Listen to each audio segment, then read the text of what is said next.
Hey everybody, my name is Scott Schertzen alongside Mr. Obi Spencer and of course Mr. JD Walker, and welcome to the Sports Den on Spanglish World Network, Zingo TV channel 249, 250.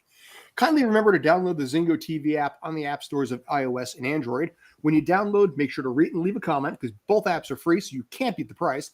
One last thing, Zingo TV is also available on Google Chromecast, Amazon Fire, Fire TV sticks, Roku sticks, and all smart TVs 2016 and forward.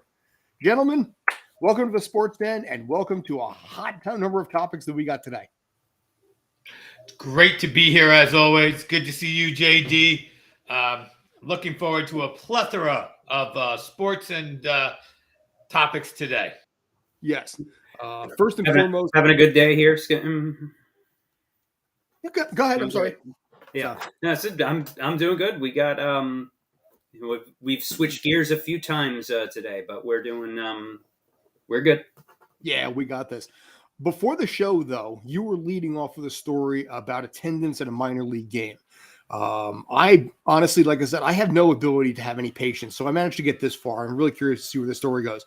So, JD, why don't you walk through this story from the beginning, if you don't mind? Thanks.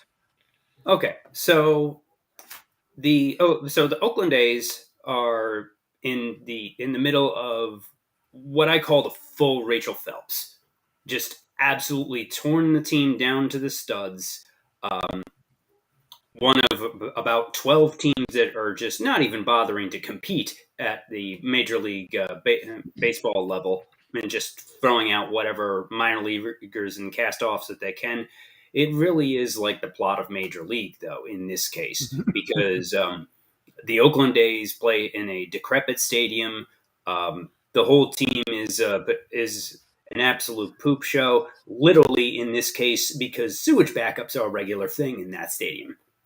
Now, there's a lot of selfish billionaire owners in sports that cry for new stadiums, despite having perfectly good ones. But the stadium in Oakland has been very bad for 20 years. I don't know how it hasn't been condemned. So, between bad product on the field, a terrible stadium experience, negotiations for a new stadium going absolutely nowhere, with the Oakland City Council being jerked around by Major League Baseball's territorial rules with the Giants, because they had a deal lined up in San Jose, but the Giants blocked it. So really they need to either figure out something in Oakland or probably go to Vegas. Vegas is the home of Oakland's AAA affiliate. Mm-hmm. They played Tacoma Sunday night, had an attendance of 6,153 people. Not bad for a minor league game. Mm-hmm. But guess what the attendance at A's Tampa at the Oakland Coliseum, whatever, let's call it Oakland Coliseum. It changes names every few years of whatever corporate sponsor. How many people you think were at the stadium last night? Whatever number in you Oakland just for gave, the allegedly certainly going to be less. I can guarantee that. Whatever number Scott just gave, plus one. I didn't hear. What was that number, Scott? Rules. Yes. What was that number, Scott? I didn't hear. 5,000, and he said 5,001. Well, you're both over by a good amount. 2,488. Wow. 2,488 people. Keep in mind, that's announced attendance, so butts and seats is probably fewer. I saw a picture of the game. It looked like the COVID games last year with no fans in the stadiums. We had to see at least somebody is still keeping up social distancing guidelines, because you have essentially an entire section to yourself in that game. I saw a meme of that game, and it's a picture of a kid, maybe 5 or 6 years old, in the stadium, and you don't see anybody else. He's like in the aisle, and it said, "Don't worry, your father can see you. Nobody else is there." Your father, you're in left field. Your father can see you. He's behind the catcher, behind the home plate. This was last night's game, you said?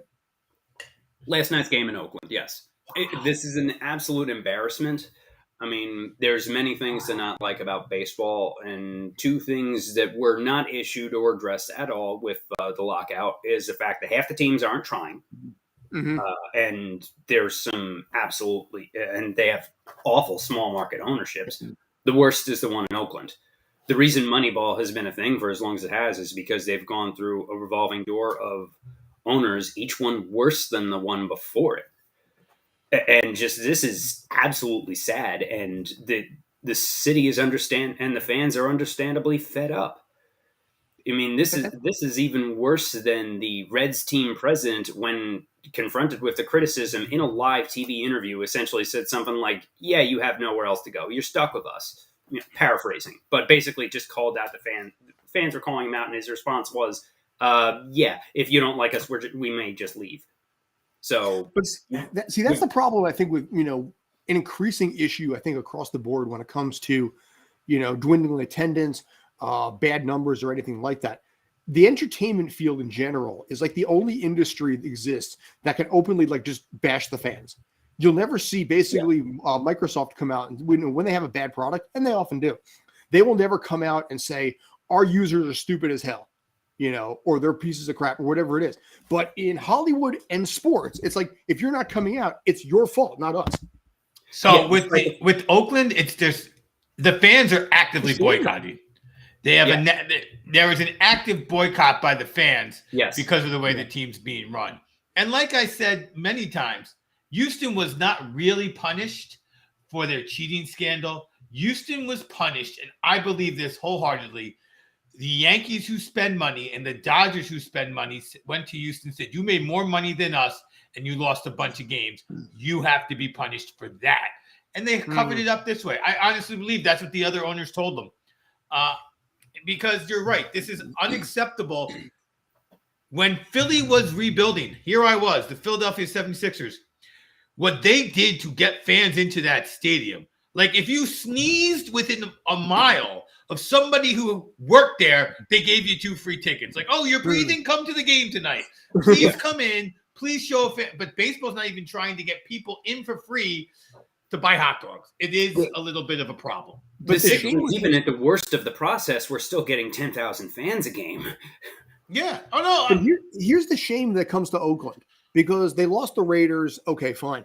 But Oakland is not that far gone from being a strong, competitive, exciting team. I mean, granted, it's low payroll, but when was the last time they were in the playoffs? What, 3 years ago? 2 years ago? I think did they make it in the COVID season in 2020? They might have, but I mean, they're not. It's not like one of those teams that's been so far gone that not like the Mariners, who haven't made the playoffs in 20 years. Yeah, exactly. Same division too. Yeah, but just Oakland 5 years ago had had 3 major league sports teams: the A's, the Warriors, and the Raiders. 2 of them are gone. A third is probably going to be gone within the next year or 2. That's a shame too.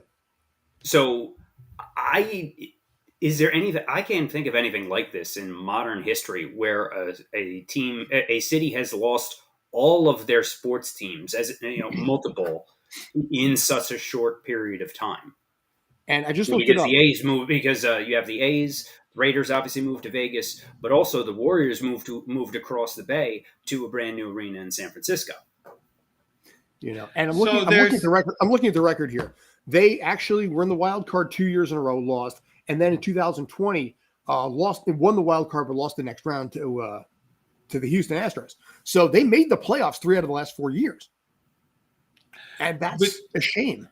I mean, the other thing is, look, we don't live in California, but I wonder about that area, the Bay Area, becoming, are we talking about now, again, we don't live there. It's not our neck of the woods. Would love to talk to somebody about this.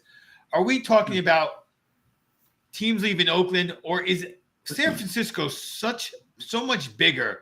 Is Oakland becoming like a Staten Island? Should it become one city with different boroughs? Like, I don't know enough about the area, but is that happening in that area in and of itself, that San Francisco is taking over Oakland entirely? Just when you hear stories about Oakland in general, you get that feeling that it's like in Manhattan and the Bronx, or, one of the bigger boroughs and a literal borough. And when it comes to ratings, they treat it as one area, right? It is one metropolitan area when it comes to television ratings. We have that here pretty much too. It's almost like it's more like Newark and versus New York City, where Newark is sizable city. If you took Newark and dropped it in the Midwest somewhere, it would be a major city. I believe it's essentially the same size as Indianapolis. I don't have the exact population numbers in front of me, but they'd probably be comparable. But since it's next to New York, nobody cares. And that's usually indicative of New Jersey in general. Right, exactly. But Newark being the biggest city in New Jersey and actually home to a professional sports team is the comparison in this particular case. Mm-hmm. The Oakland also they've had, the stadium situation is untenable, and every time that the A's have tried to build a new stadium, which they've tried multiple plans over the past 20 years, but most notably was they had one in San Jose, they had another one in Santa Clara, and the Giants, through their territorial rights, blocked all of those attempts. So the A's are uniquely hamstrung in that regard, which is a situation similar to the Mets and Yankees or the Cubs and White Sox, where you have two teams sharing the same market. So one can't do anything without the other signing off on it. And the Giants have basically been trolling the A's for decades to try and force them to move so they can have the entire territory to themselves. Well, opening that question up here, I mean, if the A's do move, do they just go to Vegas and make that the easy answer? Or is it somewhere, where would they go? Just with any team relocation, it's whoever throws the most money at them and is dumb enough to use hundreds of millions of dollars of taxpayer money to build a stadium. I don't know if there's an appetite in Vegas to do this, or at least, there is a minor league stadium there, which I believe they could hypothetically renovate that up to major league levels, but I don't know what kind of money that would take in order to do that. They paid a pretty good sum in Vegas in public money to build the Legion Stadium where the Raiders play. So I don't know if this would happen again for a new baseball stadium. Especially as such deals are criticized more and more. The same thing essentially happened in San Diego, where public referendums for new Charger stadiums were voted down. And other issues with look what happened ownership standoffs off with the city. So it's basically a similar situation. What the Chargers went through in San Diego is what's happening with the A's now. It's a shame for Oakland because it's been a team that's been there, a stalwart team since the 60s, I guess, since they moved from Kansas City. So you look at that team, you look at that legacy and the World Series championships. And like I said, 3 out of the last 4 years, they have been to the playoffs. They missed for a couple of years and then had playoff runs prior to that. So it's not like a team that's a perennial laughingstock. It's a team that has become a shell of its former self very, very quickly, perhaps faster than any other team has. Yeah, and it's a franchise that has moved several times. Has been a bit of a vagabond, through over the past 100 years.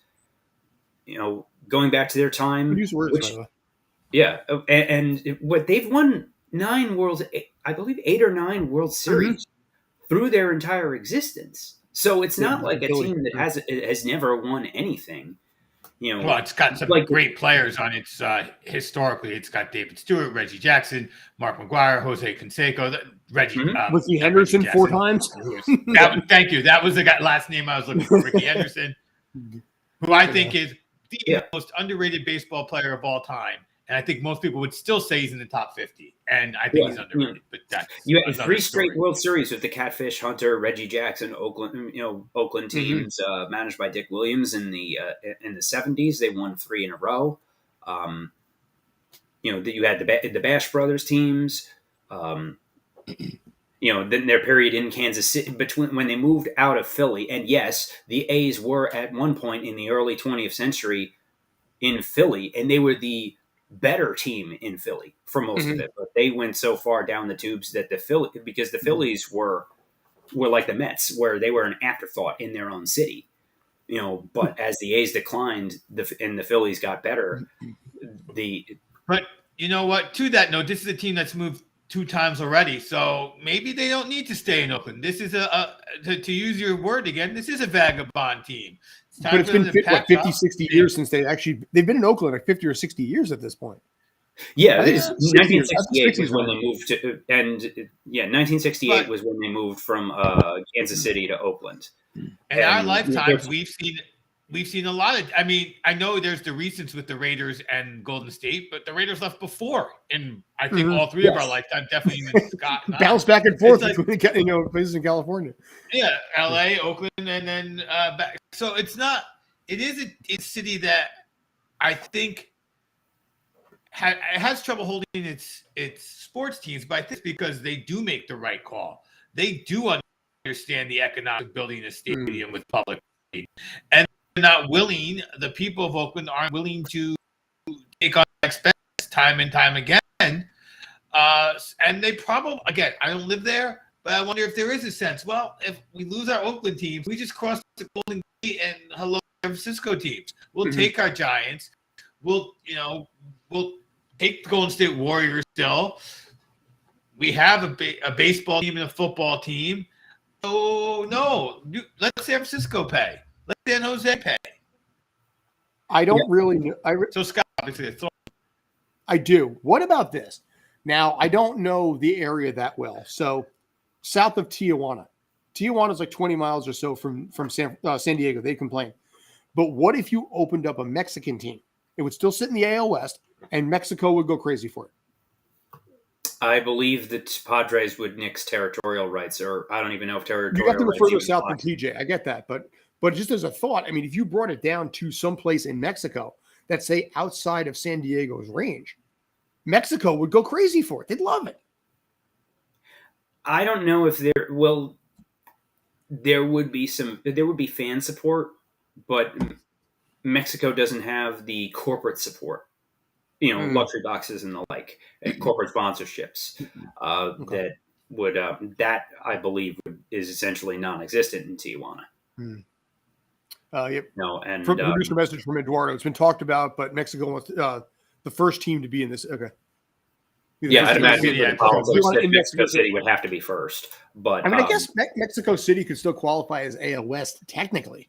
Barely. Yeah, but also with the high altitude, it would be an even bigger joke than Colorado. So great for hitters, not so great for pitchers. Right.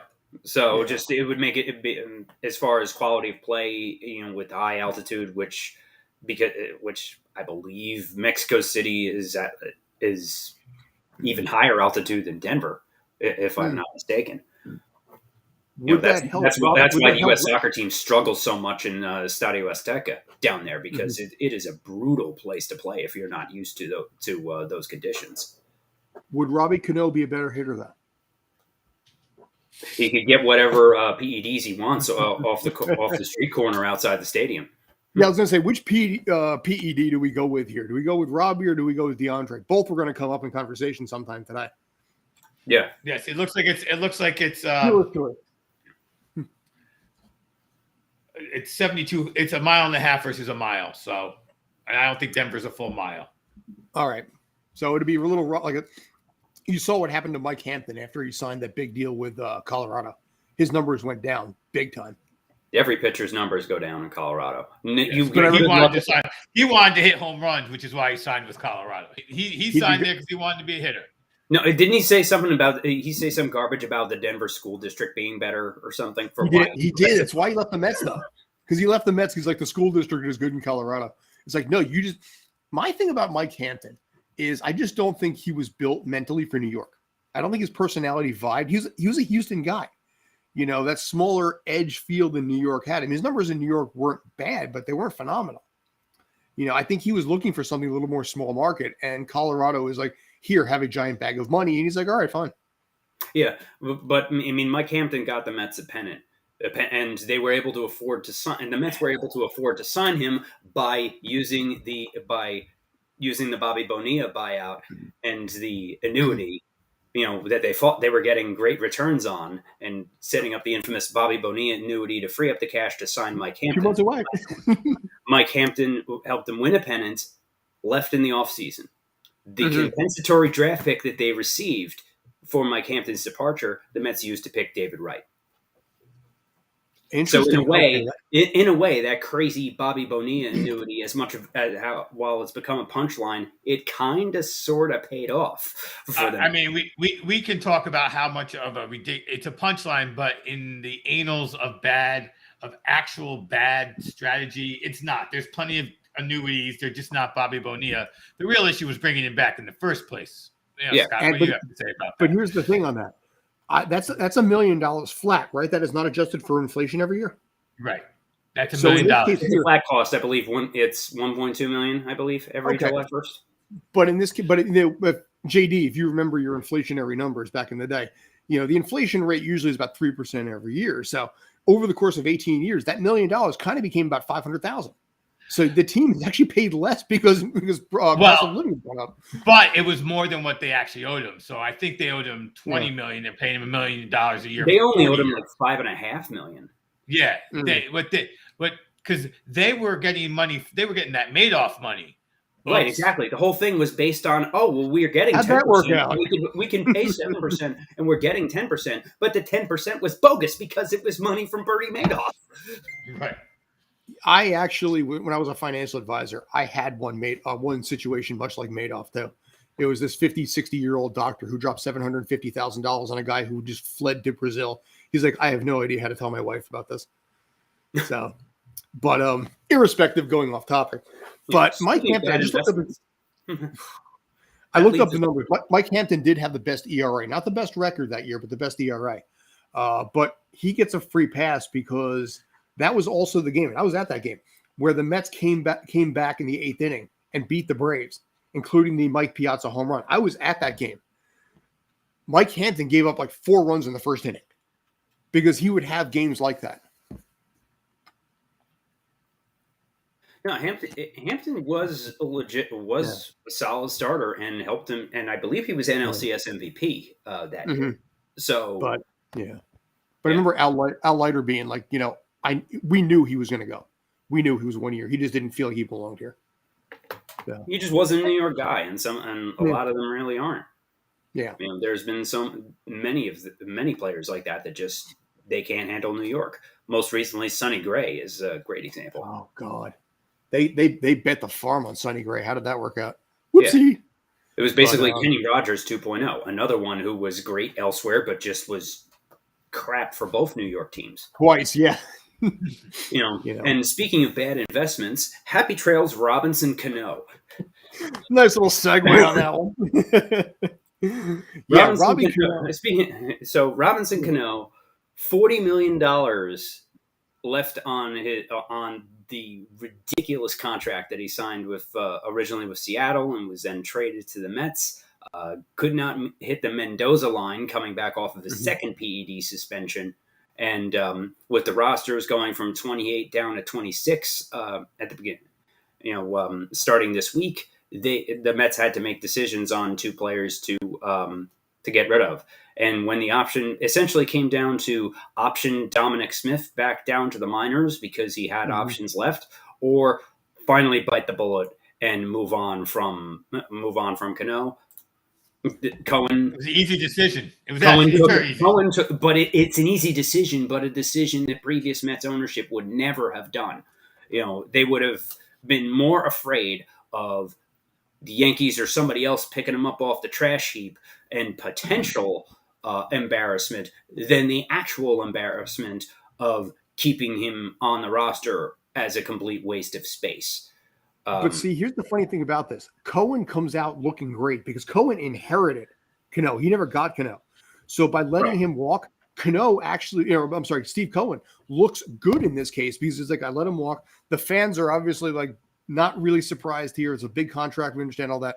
But he lets go of something. And it also shows that Cohen is willing to make the moves to help his team win, even if there's money involved. But I think, honestly, Steve Cohen looks great in all this. Well, yeah. It also helps Steve Cohen.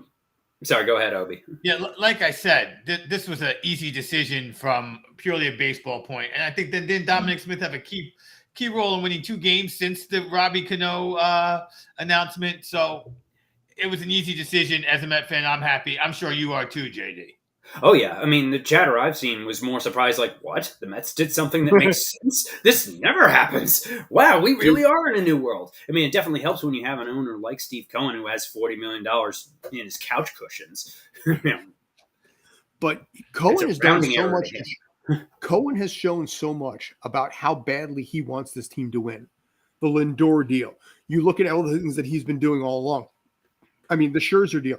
You see this guy as being a more calm, collected George Steinbrenner. Wants to win, a little less psychotic. Yeah, I mean he's here. He's playing to win the games, which is exciting. No, it is. I mean, we just talked about 12 teams, give or take, that are not playing to win, that are in full rebuild mode, and don't even care basically about attendance if you're Oakland.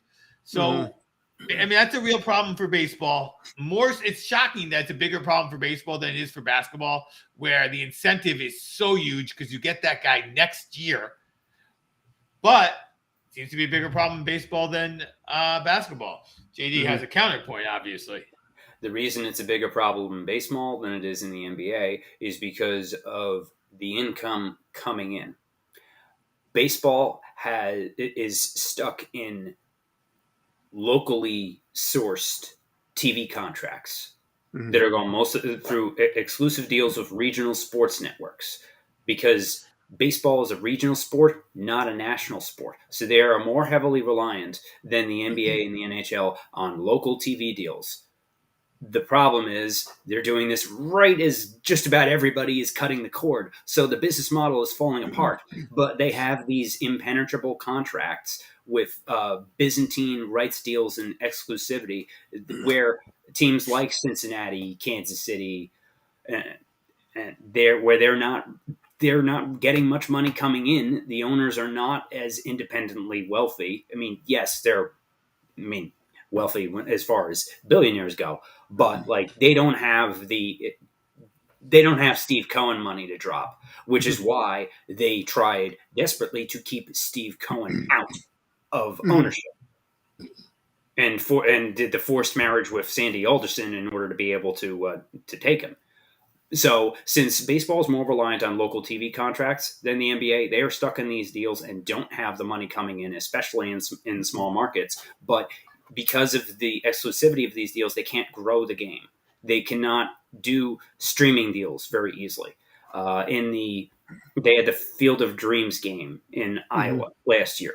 The area of Iowa is where they held the game is claimed as local territory by 6 teams. How can you grow your sport if, because of these idiotic TV contracts, people can't watch it? You know, the local, in many cases, the local RSN, Regional Sports Network, is not carried by the local deal. Think about how MSG was dropped from Comcast this year, as an example. But imagine not being able, the issues with the Dodgers in LA and their channel for a while. So you have the game. How do you get new people for your how do you get new customers if people can't access your product? And it's a big the big market teams, the Yankees, the Mets, Red Sox, Dodgers, they'll be fine. It really is an issue for these small market ownerships, and baseball is powerless to do it. So instead, you get this haves and have-nots system, and the same 5 teams winning every year. The evil empire is not just the Yankees anymore. No, it's the Dodgers too, and even some would argue the Mets and the Red Sox. And the Red Sox, yeah. But And see, the it's been Braves. that way for so many years anyway. Where you have the haves and the have-nots. The disparity has been around since. I mean, I'm going to go out on a limb and say 2004, but definitely before that even. Now, there's been a disparity in baseball forever because on the other hand is the salary cap issue. When you have a team of the value of the Yankees, right? When in the 80s, when they somehow didn't win, it wasn't from lack of trying. It wasn't from every individual who was good and them not grabbing Winfield. And basically they bought the Oakland A's championship team. It just didn't win for them. They got Winfield and Reggie and Henderson. And they grabbed everything they could. They just didn't happen to win. And that's why I always come back to it though. the flip side is for baseball as a national sport, because it's so regional, you need the Yankees to be good. Because you need people to know that bad team or that good team, depending upon their view of the Yankees, is there, and the storylines are flowing. Yankees winning 10 in a row this week, huge for baseball, so exciting. And the way they're doing it, powering away, bombity, bombity, bombity, bomb. I'm sure MLB front offices are ecstatic. And also with baseball is a problem where all of their best players in the game today are all playing on garbage teams. Juan Soto with the Nationals, Mike Trout and Shohei Ohtani with the Angels, Harper and the Phillies. I was going to say Bryce Harper and Philly. You have the best players that are making all-star teams and winning all the awards are all on teams that stink. I'm not sure that's so new, though. I mean, I give you Ralph Kiner. If you hit, when you try to get that new contract, that story. Andre Dolan in the 80s as well. So there's always been one or two, but this many.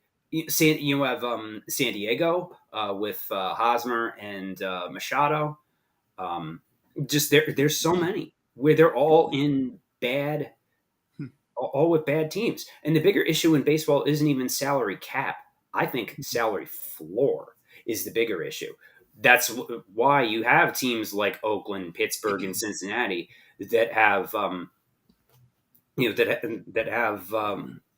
essentially minor league teams and $20 million payrolls. I believe Ken Griffey Jr. with his form of the Bobby Bonilla annuity is the second highest paid Cincinnati Red this year behind Votto. Wow. But see, that's an issue that baseball has no intention or desire to fully change. Exactly, and they wonder why they're hemorrhaging fans. Well, you said 24.88 the other day. 24.88, which for comparison, the small gym on campus of Seton Hall University, Walsh Gymnasium, holds 1,300 people.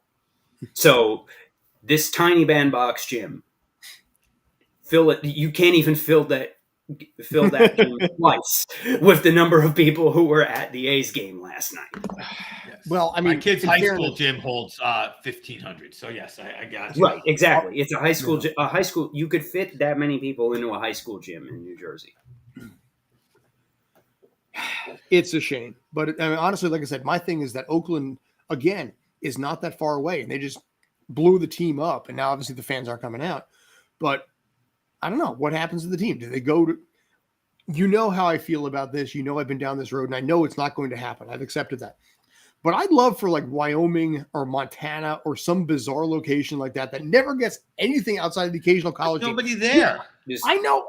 That's why do you think I prefaced people in those places? That's why they don't have teams. Why do you think I prefaced with what I did, knowing the fact that I said full well, this is never going to happen? I understand that. But in my imaginary world where you can just drop a team in, EA Sports, whatever, I would love to see like Montana, Utah, Wyoming, or some bizarre place like that, North Dakota, whatever, get a baseball team because you know what? In my imagination, it happens. It works in a national sport where there's national deals and the number of people in your facility don't matter. And it would be great. Like, imagine that, just an open, like we could go back to the Field of Dreams game, like all sorts of interesting ground rules here. Yeah, I mean, like it could be fantastic. I give you that. An empty stadium with guys playing whatever the sport is, because the sport is not reliant on ticket sales. But as long as it's relying on some amount of ticket sales, it's just not Ames, Iowa. There ain't enough people there. I know, not. But you know what it is? I've often wondered. I mean, we're in the New York, New Jersey area, in your case, Philadelphia for you guys. You get spoiled by the sheer number of teams that are here. But when you go to places like that, they don't have – I've always wondered how they felt about that because they never get the luxury. That's why they like minor leagues in the local college. Kind of so do we. But here's the thing. Okay, they got college sports, they got high school sports, but they don't have anything on like the major professional level, top 4, hell, top 5 level where they actually have the regular stuff. College is all they've got. So I've often wondered how they would feel and react if a baseball team was dropped in their neighborhood or an NFL team. So I'm going to give you severe pushback on that because you say college is all they got. Mhm. Can I interest you in a Florida baseball team? A professional Florida baseball team? No. Why? Because I got SEC football to be worried about. Yeah. But we've talked about that. The reason Florida also suffers is the transplants bring their team. If a snowbird from New York heads down to Florida, they're not becoming a Marlins fan. They're staying a Yankee Mets. So I've done some looking. I think that's overrated. There are areas of Florida that are certainly and totally about snowbirds, but Florida is a pretty big state that's been around for quite some time, and there are non-snowbirds there too.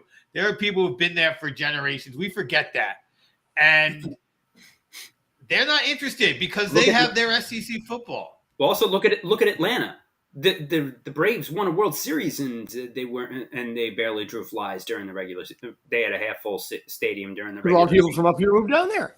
So yeah, and the Miami Heat, they're known for the fact that they're wait to the second half.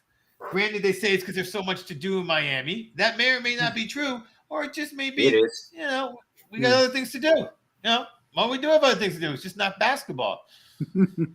So Sixers were able to be up at halftime with their best player, non-existent on the road. Like I said, when I create a team in Madden football, though, I always drop them in like Wyoming or North Dakota or something like that. It's just my thing. Yeah, but college is huge in these places. Why do you think that SEC football schools, Alabama, places like Tuscaloosa, Gainesville, Oxford, Mississippi, those are the only things to do in those places, especially when the closest pro team is several hours away. Seton Hall played in the WNIT championship game at South Dakota State. That place was sold out for a women's NIT championship game. Over 5,000 people in the stands, and it was electric. So that's what you get in places that don't have pro teams. Is that a local college team or certain minor league teams are the ones that get the fan interest. So in this case, what you're saying is obviously they gravitate towards it, A, because they have it, but B, if a major team came in there, hypothetically speaking, it would kill the college part of it. I don't necessarily think so because back to the Florida and Georgia example. It's not like people stopped going to Gators and Seminoles games when the Bucks started in Tampa. There's the Bull and UGA attracts better than the Falcons in some years. Yeah, I think just because we in the Northeast think of pro sports as the top of the ladder because we have access to such great diversity of options in the pro sport area does not mean that to everybody it is the top level of sports for viewing opportunities. And so therefore, just because you put a pro team into the area does not mean you're going to get people to change from their college team to the pro team if the schedules conflict. There's also more of a personal connection with college teams. If you're a graduate. Yeah, like if you're a graduate or you have family that was a graduate of, you see even to a lesser extent, you see that with Penn State. With their followers, it's as far as I'm concerned, major D1 college programs of a rabid following that puts some pro teams to shame in some cases, especially in Big Ten or SEC college football. And so 100,000 people. Where else could you get 100,000 people driving to Bumblesquat, PA, to watch a football game? Right, I've been to Bumblesquat. It's nice. I got a Wawa. So. They got several Wawas. And the sheets. Well, I mean, you could talk about the snowbird part of it. You can talk about how life is in Florida, life is in Arizona. Arizona, especially on their sporting side of things, is going to be adjusting a little bit with the announcement that DeAndre Hopkins will be missing almost an entire half of the season because of PED usage. He's shocked. He's surprised. My question for both of you right off the bat, do you think it's legit? Do you think it's fake? And do you think he knew about it? The Cardinals clearly knew about it, which is why they traded for Hollywood Brown during the draft the other night. Yeah, this is from November, so he's done his behind the scenes appeals already, and yes, they knew about it. I think, to your question, Scott, I have a different question. As far as I know, I don't think, I'm not sure who has been popped, who's in the Hall of Fame in the NFL, but I don't see how you're going to keep this guy out of the Hall of Fame, even with this, which just goes to show you the difference in the sports. Do I think it was? Do I think he knew he did it? Yes, I think he had a major injury. He was trying to come back from a major injury and was using PEDs not medically, legitimately not.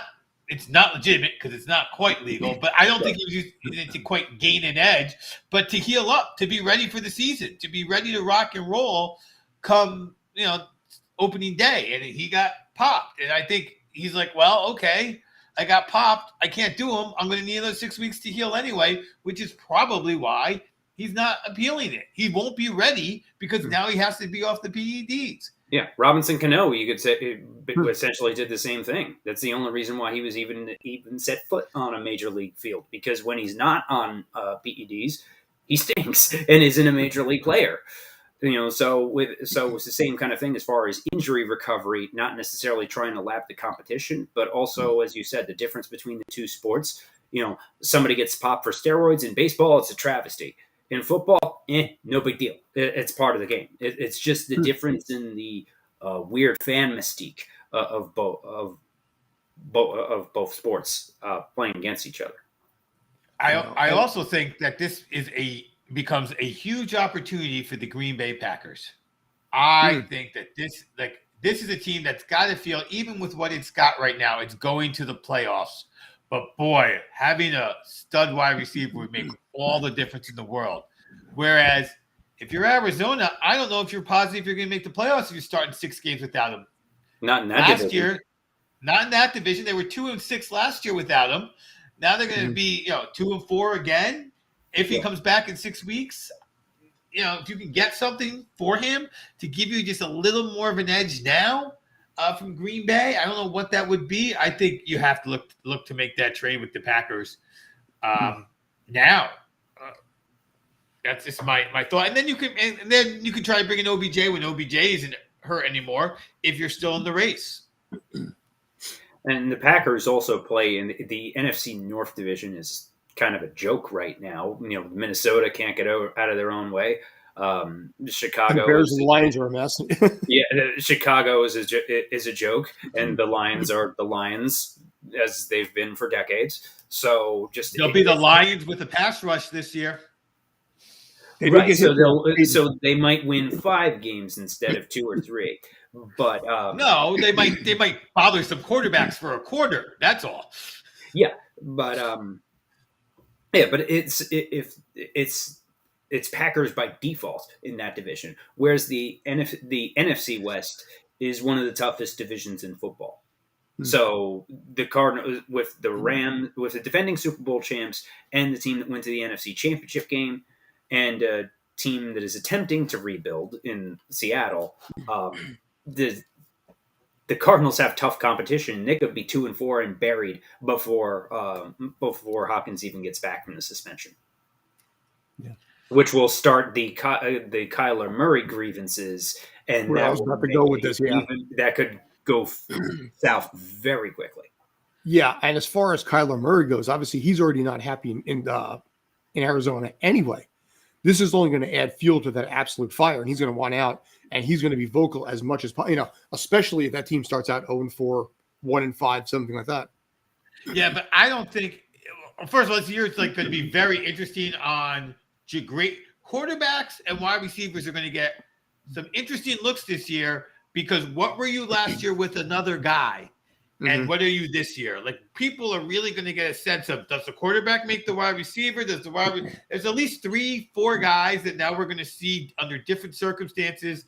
What are they like? What does that mean? And, if it turns out that it's the quarterback and not the wide receiver, if that seems to sort of be like, somebody blows up in Green Bay and Mecole Hardman turns into what everybody wanted them to be, and A.J. Brown turns into just another guy that Hurts is throwing to, people are going to look at a 1-5 Kyler Murray and say, really? Okay, maybe you're just Baker Mayfield. Like you just can't get it done. And so I don't think that him being angry about anything's going to help, because I think he's got to ball out or just be that cute little guy who plays in Arizona. Like, he's got to ball out. No one's going to accept, I think, that it's, Nook isn't there. Like, they're not going to accept that storyline. That's my guess. JD, you got an opinion on that? Murray also doesn't have the leverage that he thinks he does. He has 2 more years on this deal with the Cardinals picking up the no-brainer option. And then then he could be franchise tagged after that, just like Dak and Cousins were. But at this point, Kyler Murray, put up or shut up. Either go on the field, or if you really feel that disrespected, go play baseball. Go back and play for that pathetic Oakland A's team, because he can if he wants to. So if you really want it that bad, or really want Arizona that bad, go play baseball. Have fun. You know what? If he played with the Oakland A's, shut up and take the money that you have, because the option year will pay him in the lines of about 10, 20 million, probably about 20, closer to 20 million, I think, at his rate at the number 1 pick. 2 things about Murray in this case. One, if he did go back to Oakland, their ticket sales will go up. He would be a draw. That would actually help the team as ticket sales. I don't think anybody can argue that. Yeah, they go from 2,000 to 4,000. Hey, they can brag on a marketing standpoint. We doubled our ticket sales by adding Kyler Murray to the Oakland A's. Think about that kind of input.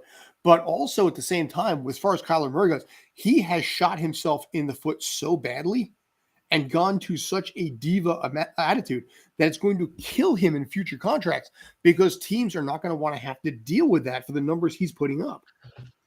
Watch what happens. And the injuries, too. What's that? Watch what happens with Lamar Jackson in Baltimore this year, because however that goes down, that will be the template for what Arizona does with Murray next year. I'm going to make a sharp left-hand turn. I apologize, but we were talking about divas, and we're talking about quarterbacks. And Scott, you have taught me to look at sports athletes in commercials differently than I had in the past. Right? I burned and spoiled you. Well, Gronk is, like, as you put, Gronk is truly just reading off a teleprompter, and then you get different levels until you get all the way out to our boy Baker, who's actually acting. Have you seen the new Damian Lillard commercial? I have not. I haven't. It's a Gatorade commercial. He actually is boxing in the commercial. So I know he's not actually getting hit, but he is doing some boxing, throwing some punches, as well as some other things. When you get a look at that commercial, I'll expect a message on our chats. Go look for it. Damian Lillard Gatorade. For what it's worth, Portland is very done playing right now. So yes, they are. It's not like he's trying to do this during the season. That's fair. The only thing I'll say in this case here is, without having seen it, obviously they have to dedicate days to fight choreography rehearsals. They ad-lib something like that. They have to make sure that nobody gets hit. There's stunt coordinators involved. He has to be trained specifically to have the rhythmic movements that you would have. It's like a dance. It really is. Fight choreography is literally just a dance and nothing else. But all right, we got about 5 minutes left, so I want to break this down right now from the perspective of an Eagles fan, a Jets fan, and a Giants fan. Starting with the Eagles fan, are you happy with the NFL draft this year? I am very happy with the NFL draft this year, but I feel like many people are overgrading the Eagles or overreaching on how good the Eagles are going to be versus the Cowboys. This is still the NFL, and I still think it's a quarterback-driven league, and I don't think Hurts is in the same category as Dak Prescott. I think they're clearly better than the Giants and the football team, and the draft really is the reason they are. And speaking of the Giants, Scott. All right, I guess I'll go next. Listen, honestly, I have this weird feeling. We got about 5 minutes left. It's weird in Giant Nation, because we've been a laughing stock and a perennial failure for the last 10 years after the Super Bowl. And I am well aware that Jet Nation is like, yeah, we've had it worse. And I don't argue that. But there is a certain mental oh God, I hate to say the word. It's going to sound dickish. Prestige to being Giant Nation because of the history of the team, the success. It's called arrogance, Scott. Yeah, okay, that's arrogance is a better word and probably cleaner for the FCC than what I just fired out. But I meant private investigator, nothing else. But in this case here, after everything that happened last year, it's weird seeing Buffalo Giants now because you got, Buffalo GM, Buffalo head coach. And so far in this draft, offense, defense, he went right at it. And he suddenly gave this team hope and excitement again. Between Thibodeau, between Evan Neal, the fan base is like, we see the future and it doesn't suck. It'll take a couple years, but it's not bad. JD? I mean, you're right on the Giants. They had a lot of holes to fill. What's even weirder still is seeing the Jets being the team mentioned as the team that won the draft. And they picked up possibly from their first round picks over the past 2 years, they have 5 starters, probably 6 if you count Breece Hall in the second round. They got players at 4 positions who, on some teams' boards, were number 1 or number 2 at those positions. Breece Hall was the first running back on the board. The first running back taken in the draft. The Jets got him in the second round. Johnson slid, so the Jets traded up and got him. And then at the top of the draft at 4 and 10, you had Sauce Gardner and Garrett Wilson. When the Wilson pick that was the first wide receiver that the Jets have taken in the first round since Santana Moss over 20 years ago. Combined with the picks from last year of Zach Wilson and Vera Tucker for the offensive line, you do see a bit of hope. The draft is the point, the one time that you actually see a bit of hope as a Jets fan, and it seems legitimate. Usually it comes crashing down hard once the games actually start, and I expect no difference this year. But even if they get 6 or 7 wins, that's all it takes for the Jets, and probably the Giants too. Where just these teams have been the worst teams in football since 2017, and just some kind of progress is all it takes this year to actually get fans to think, all right, maybe there is something here. The Eagles accidentally made the playoffs last year. And so there's hope to build on there, to see, is Hurts a legitimate NFL quarterback when he actually has weapons? Can with the Eagles defense coming better? So there might actually be something there. There's hope for all 3 of our teams. Obi, you had another thought about the Eagles? Yeah. Well, no, I do not have. I was going to say that yes, there's still hope, and I still think the Eagles are a legit shot at wild card. But I just wanted to say one thing about the Jets that was just mind-boggling to me. As we all know, I am a huge dynasty fantasy football fan, and we draft rookies in dynasty fantasy football, and the majority of people's fantasy football board prior to the draft was number 1 Breece Hall, number 2 Garrett Wilson. And the majority of people did not come off of that. It was just such a shocking win for the Jets from just the perspective of who were people looking at in that community, that I do think that they won the draft entirely. I think the one team that we did not talk about, though, that needs a little bit of props, and so I'll say their name, is the Baltimore Ravens. Even if they did make Lamar unhappy, I think it was all the right moves with what they walked away with. I still think they let Lamar go next year. Could be right. I think you'll find he's especially after the injuries last year. I would not be surprised if they just let him go and then draft another quarterback next year. That has been floated as a possibility. If there's any team that actually would have the stones to pull the trigger and do that, I could see it being the Ravens. Well, they have the coaching staff and the GM staff who has proven it, so they'd get some leeway to try it for a year or two with the new quarterback. And push comes to shove, the Denver Broncos. So, all right, we got to wrap this up at this point. Thank you again, as always, Mr. Obi Spencer, Mr. JD Walker. 7 o'clock tonight on Tales from the Film Set, we will be breaking down the announcements made at CinemaCon, including Bad Bunny entering the Spider-Verse as El Muerto. Plus, also, I'm going to be talking about some of the weirdest, dumbest, and most bizarre casting notices I've ever gotten. Hint, they're mostly from reality shows. Anyway, I'm Scott Churchson, Mr. Obi Spencer. Thank you. Mr. JD Walker, thank you. And thank you guys. Appreciate it. You guys are awesome. Take care. Have a great day. Stay groovy.